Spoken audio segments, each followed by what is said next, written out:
Sean todos bienvenidos una vez más a esta materia, Derecho Internacional Público, que nos encontramos sirviendo desde la modalidad, llamémosle virtual, y a través de la cual estamos desarrollando diferentes tópicos precisamente pues de esto que es este conjunto de derechos que regulan el comportamiento de los estados en sus relaciones recíprocas y de otros sujetos del derecho internacional público a los cuales nos hemos referido suficientemente en clases anteriores. Es siempre un gusto estar con ustedes. Soy su docente, el licenciado Daniel Alexander Rodríguez Pérez. Les agradezco estar pendiente de la clase. Les felicito por los trabajos. He estado revisando algunos de ellos y me parece muy satisfactorio. Me siento muy satisfecho con lo que han hecho, muy orgulloso de ustedes y espero que el rendimiento en las últimas dos actividades que tenemos pendientes sea exactamente igual y de ser posible mejor. Pues bien, este día vamos a desarrollar Derecho Internacional Humanitario. Si recordarán ustedes, en la clase previa hacíamos referencia al Derecho Internacional Público como una rama principal que tiene sus subdivisiones. Y dentro de esto mencionábamos el derecho de los tratados, mencionábamos el derecho de la integración y otra de las ramificaciones o subdivisiones del Derecho Internacional Público es el Derecho Internacional Humanitario. Vamos a hacer referencia a este, pero para hacerlo de una forma, a mi criterio, adecuada, será necesario que empecemos a ver algunas cuestiones generales acerca del derecho, si quieren un poco acerca de la razón de ser de la disciplina jurídica, de las ciencias jurídicas. Entonces, sin más que decir por el momento, comencemos a desarrollar esta temática.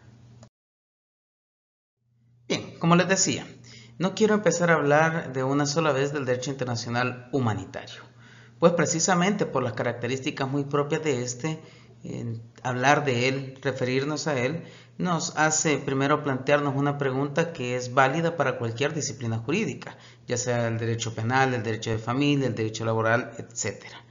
Sabemos qué es el derecho, tenemos bien claro qué es este término, este concepto que para nosotros a estas alturas y para ustedes a nivel de cuarto año de su carrera de licenciatura en ciencias jurídicas ya no es una palabra que asuste, aunque siempre habrán cosas que podamos pues de alguna manera retomar del concepto o reaprender del concepto. Algunas ideas que nos pueden ser útiles y que son necesarias para que podamos desarrollarnos como verdaderos juristas. Ya sea que en nuestro trabajo profesional nos dediquemos a la docencia, a la escritura, a litigar en los tribunales o a ser colaborador de alguno de estos. Independientemente de ello, siempre tendremos que aprender y siempre tenemos que tener en cuenta esta definición. El derecho es el sistema normativo que regula el comportamiento de los hombres, pero pensar en esto, en regulación del comportamiento humano, o sea, tenemos claro eso, que el derecho es un conjunto de normas o un sistema normativo que tiene un carácter coercitivo. Estas normas regulan un comportamiento, regulan la conducta del individuo dentro del colectivo, dentro de una sociedad. Entonces aquí es precisamente donde se vuelve necesario el preguntarnos ¿para qué vamos a regular el comportamiento del ser humano? ¿Para qué le vamos a establecer conductas o límites a aquello que quisiera realizar o que no quiera realizar? ¿Qué objeto, qué sentido tiene si decimos que regula el comportamiento de los seres humanos en la sociedad? Sí, en el colectivo. Pero ¿con qué finalidad? ¿Qué persigo con esto? Pues podrían ser diferentes ideas que se nos pueden venir a la mente del derecho, tratando de entenderlo como un mal necesario, porque tendrá que tener algún fin, no es solamente regular por regular. ¿Será que su finalidad es la de garantizar la convivencia, la armonía o la paz dentro del colectivo?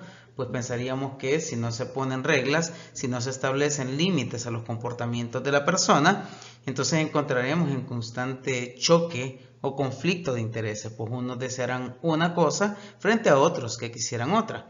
Sería válido entonces pensar que la finalidad del derecho sea simple y sencillamente garantizar esa armonía, esa convivencia social plena, tranquila, sin ningún tipo de sobresaltos, y si hay conflictos, pues encontrar la solución para los mismos para mantener, digamos que ese equilibrio entre el colectivo social. En lo personal, pensar que la finalidad del derecho se limita a mantener tranquilo al grupo me resulta hasta cierto punto insatisfactoria esa visión, pues considero que puede ir más allá de simple y sencillamente mantener la paz o la tranquilidad. Entonces, ¿cuál podría ser otra posibilidad? Bueno, alcanzar algunos valores que son fundamentales para la convivencia social y para el derecho mismo, como la misma justicia, el que cada quien obtenga lo que le corresponde, o el bien común, es decir, que podamos garantizar que todos se encuentren en las mismas condiciones, o por lo menos que de aquello que es bueno se pueda obtener lo básico para el común denominador de las personas. Aunque en esto hablamos ya del aspecto de valores del derecho, valores que persigue el derecho, aún a pesar de ello, siento que se vuelve a quedar corto el creer que el derecho simple y sencillamente es un medio o un instrumento para alcanzar determinados valores, porque claro que contribuirán a la convivencia, pero siento que deberíamos ir un poquito más allá para entender el porqué del derecho, porque si solamente vamos a regular para que podamos tener o alcanzar determinados valores, pues los valores de la justicia y el bien común también se pueden alcanzar y se pueden buscar desde otros sistemas normativos, no necesariamente de carácter coercitivo. Se podría buscar desde el punto de vista de la religión, desde el punto de vista de la ética, la moral. Entonces también para mí que el derecho en su visión o en su razón de ser tendría que ir más allá de la búsqueda de los valores, porque los valores que son alcanzados a través del derecho también tienen un destinatario. Entonces pienso que la respuesta a esta necesidad de entender para qué el derecho, pues nuestro constituyente nos lo deja plasmado en el artículo 1 de la Constitución, que se expresa más o menos en estos términos. El Salvador reconoce a la persona humana como el origen y el fin de toda la actividad del Estado. Entiéndase pues que el constituyente en la ley primaria del Estado salvadoreño ha querido dejar claro que todo lo que se hace en el Estado, que toda la vivencia, todo el aparataje, todos los órganos del Estado y cada una de las facultades que éste tiene, todas giran en torno a la persona humana. Entonces, si el derecho existe para regular al individuo, es para garantizarle algunas circunstancias a la persona misma. Entonces yo diría que la persona humana es el origen y el fin también del derecho. El derecho existe por la persona. Y existe por la persona, pues es el ser humano el que lo crea. No podemos considerar, o al menos desde un punto de vista positivista, que el derecho es un regalo divino que nos cayó del cielo. El derecho natural se entendía que ya lo tenemos en nuestra propia naturaleza de personas. Sin embargo, el derecho que nosotros estudiamos, el derecho positivo, es creación humana. Son los seres humanos los que crean las reglas. Son del ser humano y para el ser humano, porque el que termina regulado por las normas de conducta es la misma persona humana. Entonces, el origen de donde nace el derecho es la persona y el fin al cual llega el derecho es la persona. La única lógica, la única forma de entender una razón de ser del derecho es encaminada hacia la persona. ¿Por qué establecemos y por qué decimos en el Código Penal que el que matare a otro será sancionado con una pena de prisión de 10 a 20 años?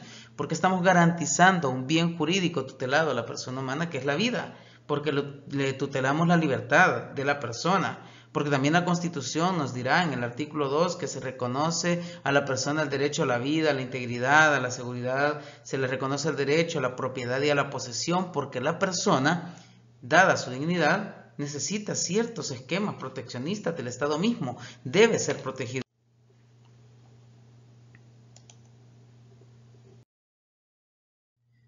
Pues bien, encontrando en el ser humano la razón de ser del derecho, pues se le debe proteger, es necesario establecer protección en relación a quién. Pues toda persona tiene que ser protegida muchas veces de sí mismo, porque el uso desmedido de la libertad a un libertinaje le puede ocasionar daños a su propio patrimonio, a su propia integridad, a su propio ser. Por eso muchas veces se le tiene que proteger a la persona de la persona misma. Y para entenderlo con mayor facilidad, pues necesitaría protección de sus pares. Y cuando hablamos de sus pares, diríamos de aquellos con los que se encuentran en las mismas condiciones, de los otros seres humanos del colectivo mismo. Por eso existe el derecho, Claro, se necesita una armonía, una convivencia, se necesita cierta paz, pero la paz, la convivencia, la armonía solamente tendrán sentido si son para proteger a la persona frente a los abusos de otra persona. Entonces es necesario generar un sistema normativo proteccionista de una persona frente a otras, para que no se les despoje indebidamente de sus bienes, para que no se le prive indebidamente de su libertad, para que no se le afecten algunas dimensiones o algunos bienes jurídicos de mayor relevancia, como podría ser su misma integridad física, su misma integridad moral. Entonces es necesario proteger al individuo del resto de individuos del colectivo, y para eso existe un derecho interno, y en todas sus ramificaciones tendrá esa misma visión, independientemente si estamos hablando de derecho público, de derecho social o de derecho privado. Siempre buscará garantizarse a través de las normas coercitivas, proteger a las personas de la forma en la que actúan las demás personas. Así en derecho civil, así en derecho de familia, en el caso del padre a quien se le establece la necesidad y la obligación de cumplir con las necesidades alimenticias de su hijo, y si no, se le podrá iniciar un proceso para que el Estado de manera forzosa lo haga cumplir con esas obligaciones. Estoy buscando el bien de un ser humano frente a otro que es responsable de él, que también es ser humano. Una protección entre pares, y para eso, repito, existe el derecho interno positivo.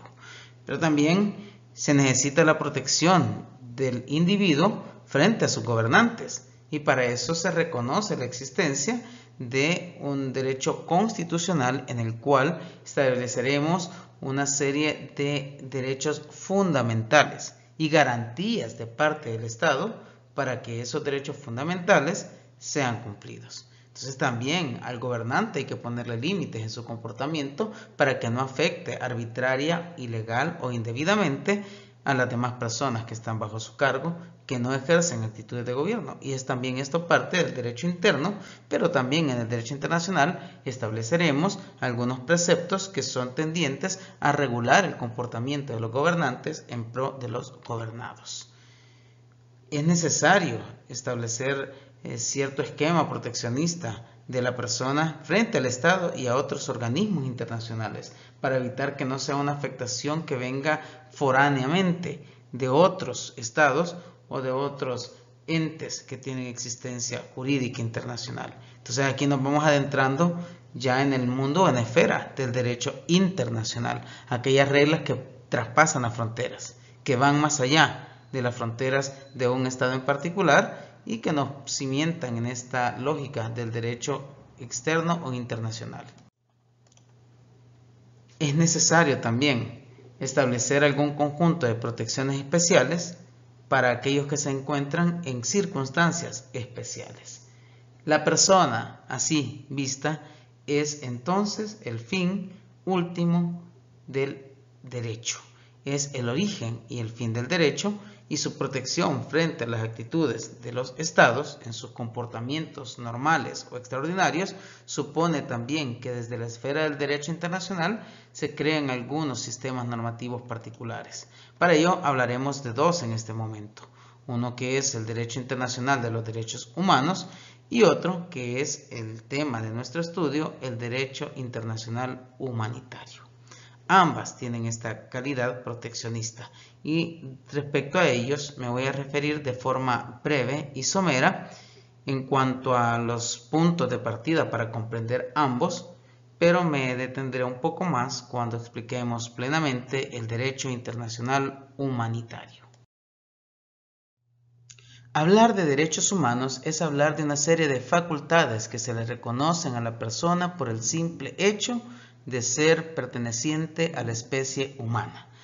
Porque yo soy persona, tengo derecho al respeto, a que se respete mi dignidad, y en ese respeto a la dignidad, pues también a garantizar mi integridad física, mi vida, mi alimentación, mi salud, etc. Entonces los derechos humanos es eso, son las facultades reconocidas a las personas que son inherentes a esa naturaleza, inalienables, imprescriptibles. Ustedes van a desarrollar, si no han visto aún en su carrera, una serie de facultades que les son reconocidas a las personas. Pero cuando hablamos del derecho internacional de los derechos humanos, entiéndase en otras fuentes como regulación internacional de los derechos humanos, estamos hablando de una disciplina propia del derecho internacional público que tiene por finalidad establecer obligaciones a partir de tratados internacionales para los estados.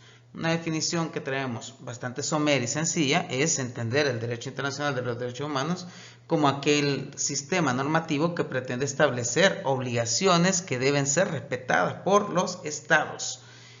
Es decir, tendremos tratados internacionales de compromiso, en el cual los estados asumirán frente a la comunidad internacional la obligación de respetar determinadas facultades básicas y fundamentales para sus connacionales. Entonces estaríamos hablando de un sistema normativo de carácter internacional cuya fuente primaria de carácter formal son tratados internacionales respecto a los cuales ya nos hemos expresado en cuanto a su naturaleza y su definición, acuerdos de voluntad de estados que parten desde esa soberanía que tiene y a través de los cuales se compromete a determinadas conductas. Pues aquí estamos hablando de que las conductas o los compromisos son reconocimiento y respeto a facultades llamadas derechos fundamentales de la persona. Es propio del derecho internacional humanitario algunos tratados como la Carta de las Naciones Unidas, la Carta Internacional de los Derechos Humanos, la Declaración Universal de los Derechos Humanos, el Pacto Internacional de Derechos Económicos, Sociales y Culturales, el Pacto Internacional de Derechos Civiles y Políticos y una lista larga de tratados que han sido suscritos por los diferentes estados, buena parte de ellos por El Salvador, en los cuales están diciendo, por un lado, que reconocen facultades mínimas, básicas para una persona, pero que además de reconocerla se comprometen a respetarla, a hacerla práctica y aplicable y a garantizar que ni los gobernantes ni los gobernados atenten contra esas facultades de suyo reconocidas.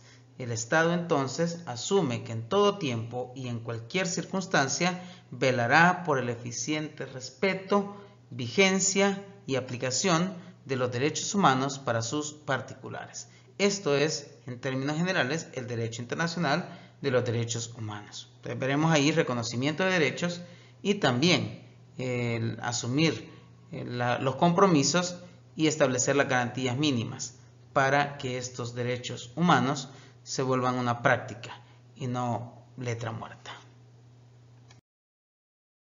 La otra disciplina jurídica del derecho internacional público que tiene finalidad especial de protección es el derecho internacional humanitario. Al igual que la regulación o el derecho internacional de los derechos humanos, ven a la persona humana como un sujeto que merece ser protegido y que requiere ser protegido ante conductas inapropiadas, indebidas, muchas veces abusivas de otros particulares o del Estado mismo.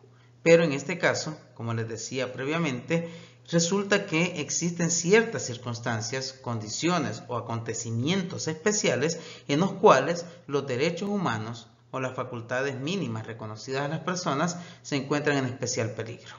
Y el caso particular o más importante en el cual están en riesgo los derechos humanos es en los conflictos armados, entiéndase en las guerras. En una guerra sabemos que por sí misma y por lógica hay violencia. Y la violencia es de todo tipo, el uso de la fuerza de un sujeto frente a otro para poder hacerle declinar en algún tipo de aspiración o interés. Entonces, si hablaríamos de la guerra como un concepto básico del derecho internacional, se entendería como el conflicto bélico entre dos o más estados. Pero también existen algunos conflictos armados que no son de carácter internacional, sino que son de carácter interno. Y entenderíamos que en medio de ese conflicto existirá un peligro considerable, un peligro grave para la garantía de la protección de la persona humana y sus bienes jurídicos tutelados. Desapariciones forzosas, persecuciones, ajusticiamiento, juicios sumarios, etcétera, son circunstancias que están a la orden del día en una situación bélica. Si sabemos que de por sí en medio de la crisis social que puede tener cualquier país o atravesar cualquier país en razón de las actividades delincuenciales, esto se potencia en un nivel superior cuando estamos hablando de un conflicto armado, el enfrentamiento entre dos bandos, entre dos ejércitos, y en medio de los cuales estará la población civil, que tendrá que sufrir también las balas junto con el ejército. Entonces diríamos que esta es una circunstancia extraordinaria que requiere, sí, una regulación extraordinaria. Entonces aquí es donde entramos en el campo del derecho internacional humanitario, que es entendido como el conjunto, aunque siempre preferiré verlo como un sistema normativo, conjunto de reglas o sistema normativo de derecho internacional destinado a ser aplicado en los conflictos armados, ya sean de carácter internacional o no internacional, y que protege a la persona y a los bienes afectados por el conflicto. ¿Qué quiere decir esto? Que en el gran mundo del derecho internacional hay una serie de reglas o de normas de conducta para los estados y los sujetos que participan en el conflicto mismo que deben ser respetadas para tratar de darle cierta lógica o cierta razón a lo que de por sí es irracional. Toda guerra, alguna vez lo dijo algún excombatiente de la guerrilla, del FMLN, toda guerra es odiosa. Toda guerra es en sí misma un mal. Ellos dirán o justificarán en algún momento cualquier persona que una guerra es necesaria. Independientemente si es necesario o no, entenderíamos siempre que tiene muchos males. Sangre, muerte, dolor, sufrimiento, desplazamiento, etc. Son circunstancias que están a la orden del día en medio de un conflicto armado, de cualquier índole, y entonces es necesario establecer reglas mínimas, poner orden al desorden. Entonces, ¿cómo podemos entender esto del derecho internacional humanitario? Tratando de volver racional lo que es irracional. Pues simplemente que estaríamos hablando de normas de derecho internacional positivo que tiene por finalidad establecer el marco regulatorio que será aplicado por los bandos que se encuentran en conflicto, en el caso de los conflictos armados, para ser acatados por todas las partes que intervienen en las hostilidades. Estaríamos hablando, pues, esto es derecho de guerra, y no como la facultad que tiene un Estado para hacer la guerra, sino como el marco regulatorio que limita la conducta de los ejércitos o de los bandos enfrentados para minimizar el daño potencial a la persona humana y sus bienes jurídicos tutelados. Un sistema normativo de protección a la persona en casos de guerra. ¿A qué personas o bajo qué circunstancias? ¿Cuáles son sus fuentes y demás? Pues lo vamos a ver, pero quisiera que hiciéramos una pausa para que no confundamos estos dos conceptos de derecho internacional humanitario y de derecho internacional de los derechos humanos. Hagamos entonces esta comparación entre ambas disciplinas jurídicas propias del derecho internacional público. Este punto lo abordaremos de una forma bastante somera o superficial. Sí les dejaré, y en eso me comprometo, que les dejaré aparte de este video en el aula virtual un cuadro comparativo entre ambas disciplinas, entre los derechos humanos o la regulación o derecho internacional de los derechos humanos y el derecho internacional humanitario. Pero ahora daremos una comparación bastante breve y superficial. Ambas son ramas del derecho internacional público y ambas tienen por finalidad la protección de la persona humana. Esta es su finalidad, esto es lo que buscan, proteger a la persona humana. Este es el punto en el cual vamos a encontrar la coincidencia entre uno y otro. Pero ¿cómo lo hace uno y cómo lo hace otro? Pues diríamos que el derecho internacional humanitario tendrá por finalidad aplicarse en un conflicto armado, protegiendo al individuo de las situaciones que en el orden nacional ya no pueden brindarles ninguna protección cuando es víctima del conflicto. ¿Qué quiere decir esto? Pues así de simple, que cuando estamos en una circunstancia bélica, en un enfrentamiento armado entre dos estados o dos ejércitos, pues evidentemente se disminuye la capacidad del Estado mismo, según sus disposiciones internas, de proteger a la persona. Entonces aquí se activa. Desde el momento en el que interviene la Fuerza Armada de un Estado en un conflicto, entonces diríamos que se activa la necesidad de que estas disposiciones de derecho internacional humanitario sean aplicadas o ejercidas. ¿Qué significa entonces? Que aunque los tratados internacionales de derecho internacional humanitario hayan sido suscritos por los estados y ratificados, y por lo tanto diríamos que están en vigencia, no son aplicables mientras no exista un conflicto armado. ¿Cuándo entenderemos que hay conflicto armado? Cuando se recurre al uso de la fuerza y particularmente al uso de las Fuerzas Armadas de un Estado para resolver un conflicto. Automáticamente estaremos activando las disposiciones propias del derecho internacional humanitario. Mientras no estemos en guerra, mientras no hay intervención de la Fuerza Armada del Estado, pues no será necesario la aplicación de estas normas jurídicas, de este sistema normativo, y aplicará en todo tiempo, en toda circunstancia, el derecho internacional de los derechos humanos.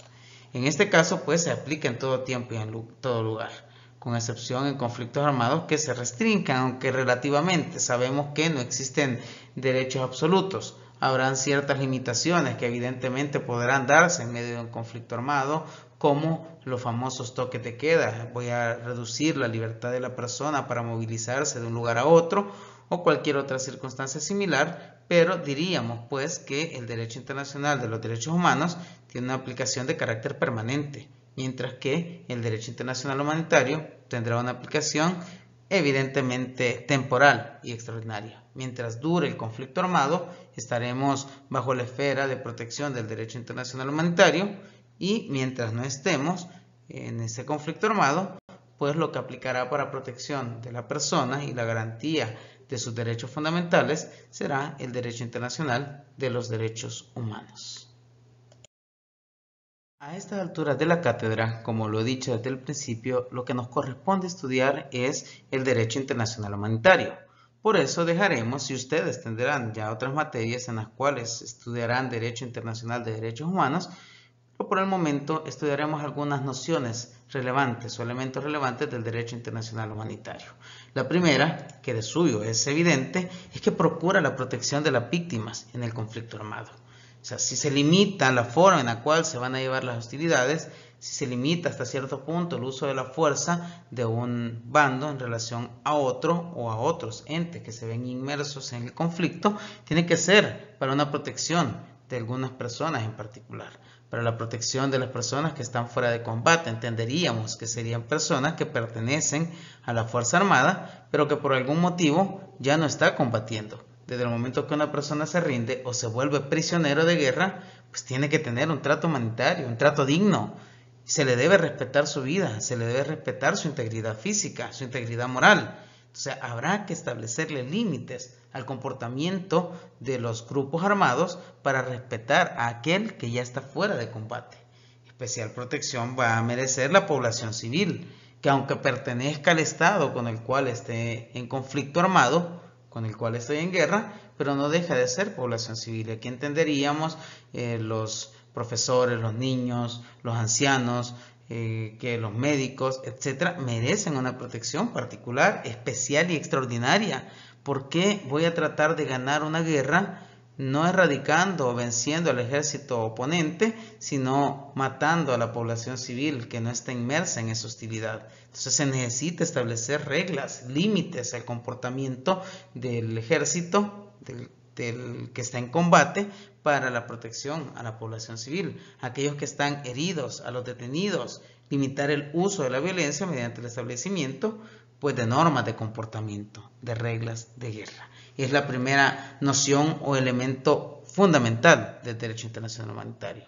Existen entonces tratados internacionales suscritos por diferentes estados, entre ellos El Salvador, que le van a establecer una limitación al comportamiento de sus fuerzas armadas o de sus grupos internos para garantizar la protección a la persona humana y a sus bienes jurídicos más importantes.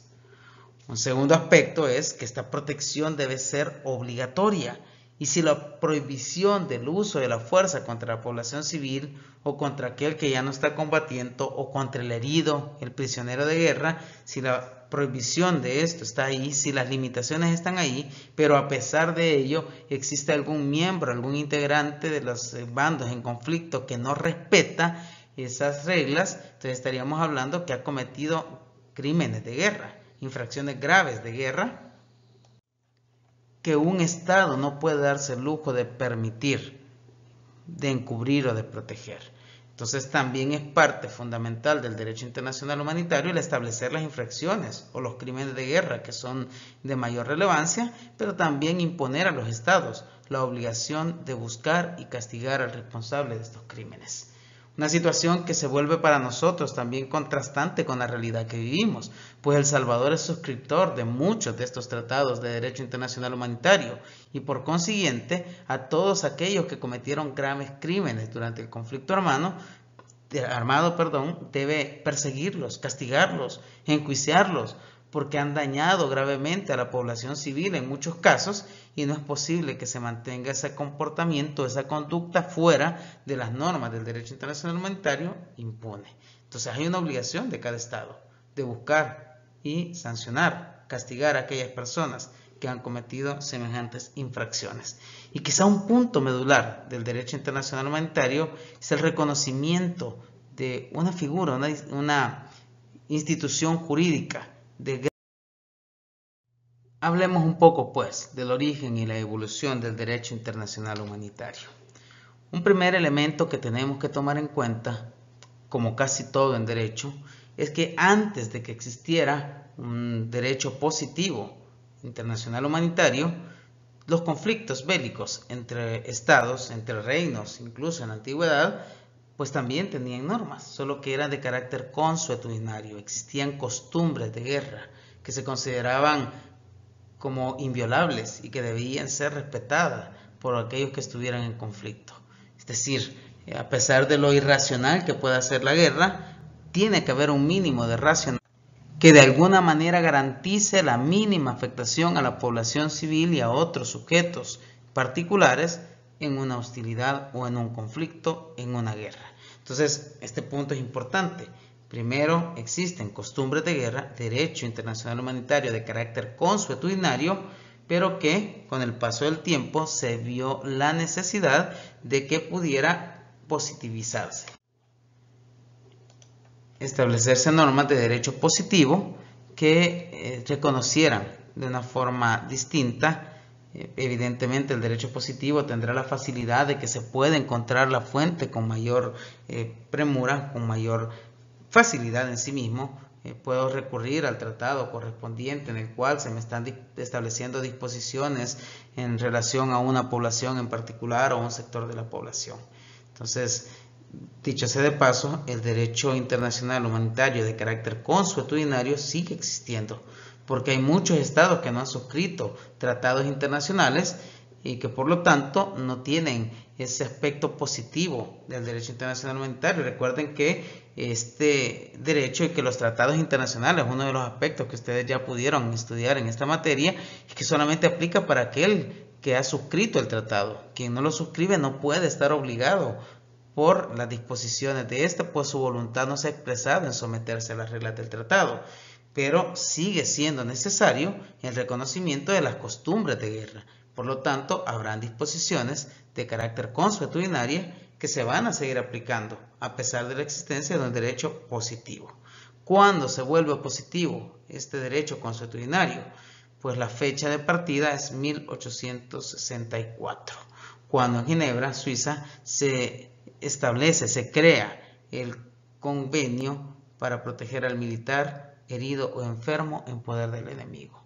Fue lo primero que se consideró importante proteger de una forma más clara, más expresa, y es que se le establecieran reglas concretas a los bandos en conflicto cuando tenían en su poder a un militar que estuviera herido o enfermo. Obviamente que fuera del bando contrario del enemigo. Entonces, a partir de 1864 se fueron se fueron aplicando diferentes tratados internacionales que se aplicarían exclusivamente en casos de guerra. Algunos que pueden ser importantes mencionar serían un convenio de 1906 que lo que hace es ampliar el convenio de 1864, pues solo se refería al militar herido o enfermo, pero también habían prisioneros de guerra y otros sectores de la población, como aquel que está fuera de combate que necesita ser protegido. Entonces, el punto de partida es 1864, un avance, se supone, encontramos en 1906. Posteriormente, en 1929, hay 2 convenios también en Ginebra. Y vamos a ver ese dato curioso, que se incrementarán otros tratados internacionales, pero todos son suscritos en la ciudad de Ginebra, en Suiza, por aquel aspecto que ha mantenido de neutralidad a lo largo de la historia.